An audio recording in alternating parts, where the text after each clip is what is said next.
Hi, Andy Bumatai here for Cycle City, Hawaii, and in keeping with our introduction of the brand new 2018 Harley Davidson models, we have for you today the 2018 Fat Bob and 2018 Breakout.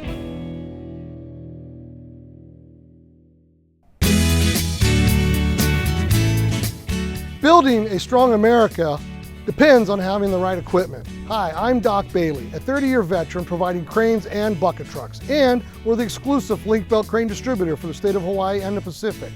We service and provide OSHA inspections for everything we sell and rent, with locations in Honolulu, Oakland, and Las Vegas. So please contact us at 888-DOC-BAILEY or 888-DOCBailey.com. We have for you today the 2018 Fat Bob and 2018 Breakout. Now, they both share the 114 cubic inch motor, which gives you 100 horsepower and 107 pounds of, foot-pounds of torque. I want to get that right.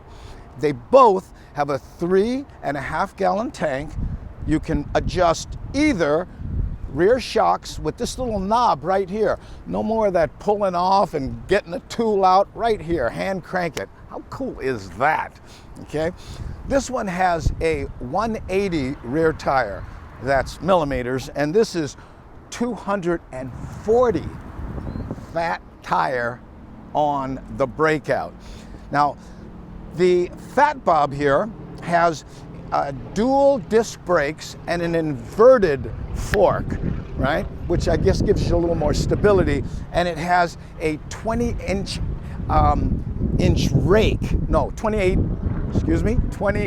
degree rake. Sorry, I misclassed that day. Now, that gives you a little tighter turning radius and a little more flickability if you're into cruising the canyons and that sort of thing. Now, to me, the Breakout is more of a pro street kind of feel, more of a chopper-esque. It's a little more raked out, right? This has a slightly lower seat height also. It's about, I guess, 26.5, and this one's 27. I know it doesn't sound like a big deal, but when you're on it and you're, jamming, believe me, it makes a difference. Now, one of the cool things I like about the Street Bob is this cluster here. It looks old school, but at the same time it has the modern digital readouts in it, right? This doesn't have any type of console, but it does have the readout built in to the triple trees. So there's a digital readout and tells you what you need to know, but still it maintains that clean line. I just love that. Now, of course, there's more chrome on this one because it has more of that custom bike feel, as this blacked out beauty decides to forego. And take a look at these headlights. This has the Solo Feel headlight, kind of an homage to the chopper days, but still has all that LED goodness in it.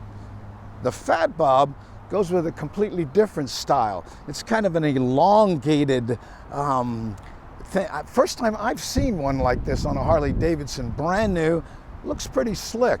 Now, it's not nighttime, so I can't take a look at it, but I have heard it is slamming. Okay? Now, I think I spoke about the dual disc brakes on the front of this one, single disc on this one. Both of these bikes, by the way, are liquid cooled, the cylinder heads. So there's a small radiator tucked in there that you can hardly notice, because maintaining that Harley Davidson look is very important to the people who like these bikes. Let's see, what else? Oh yeah, riding them. Whew! I gotta tell you, the fun factor on this Fat Bob is off the hook. I had a Sportster years and years ago, and this reminds me of it in the sense that it's so nimble, it's so fun, but it's like a Sportster on steroids. You know, one of the weird things that I'm noticing, and this is just for me, it's you can't really see the front wheel until you're right here, you know? But I guess that's the, you know, the result of me having this fairing and all this stuff on the bike I normally ride. But this 114, one word in my vocabulary describes it: perky. It's just boom, boom, boom. I tell you what, you have to have some restraint to ride this bike. But what a fun bike, just in an urban environment. You know, I don't think this is the one you really want to take cross country, but if you live in town and you're squirting in and out of traffic, man, you know, and with this cooling on the cylinder heads, I don't feel the heat. Now, I haven't been on it that long. I've only been riding around here, but man, what fun. That's the word that keeps coming up. Just absolute fun. In fact, I'm gonna go enjoy it a little more.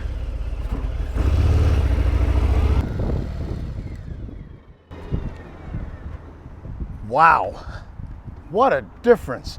Now, yeah, they both have the 114 motor, okay? But you can really feel the kicked out rake on this one more than the Fat Bob. I kind of wish I rode this one first, because all of a sudden I found myself going, oh, I can make this UE, no problem. Whoa, whoa, I need a little more room to do it, you know? And I'm sure that this 240 rear tire has something to do with the maneuverability and stuff. But I have to be honest, if I had to pick one of the two, as fun and as perky as the Fat Bob is, I like this Breakout. It feels a little more chopper-esque, you know? You feel the extra, the lower 1-inch seat height on this. This is, I think was it 26? And that was about, I think, 26 and a half, and this one was 25 or something. But anyway, this one is an inch lower. And I love this tank, you know? I go back to the old peanut tank days, and this reminds me of it a little bit with the filler cap right in the middle, and these bars, they're drag bars, but they're nice and wide. You know, normally I'm going, well, I want them in a little bit, you know, because I like a little pulled back because I'm 5'8", you know, so, but these feel right. And I guess I'd explain it this way. I felt like I was on the Fat Bob, and I feel like I'm in the Breakout. Does that make sense? It feels like this bike is wrapped around me, you know, whereas that one, I feel like I'm a canyon cruiser and wanting to flick it around a little bit. Man, I tell you. And this mirror, I don't know if you can see the sticker on here.